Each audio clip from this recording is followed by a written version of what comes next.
This video podcast is brought to you by McCarter Online.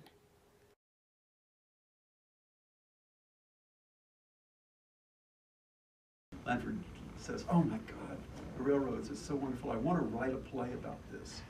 I said, "Great, do it." We were, of course, by then sniffing this,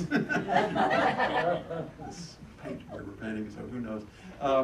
So subsequently, he took that seriously and went home and wrote a play, and he brought it to me and he said, "I've written this play, and I've only got the first two acts. There's going to be a third act.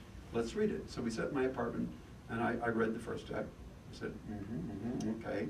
And I read the second act, and he said, "So what do you think?" And I said, "Something better happen in the third act."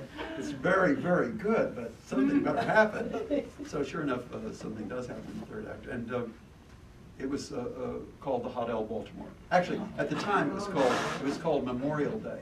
And I hated that title, and I said, come on, we got to come up with something better than that. I said, it should be Hotel something.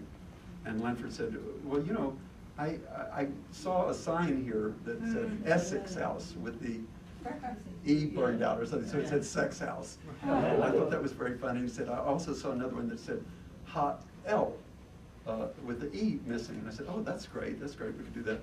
And so he said, "Well, what if we called it HOT L something?" I said, that's great, that's wonderful." I said, "Well, where does it take place?" "Baltimore." "Why don't we call it the HOT L Baltimore?" Okay.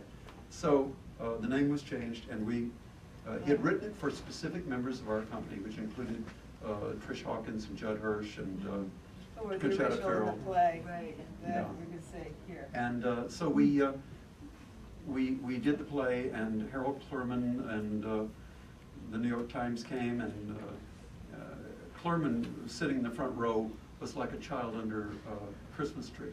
He was just beaming. He loved the experience so much. This podcast has been brought to you by McCarter Theatre in Princeton, New Jersey. For tickets, call 609-258-ARTS or visit www.mccarter.org.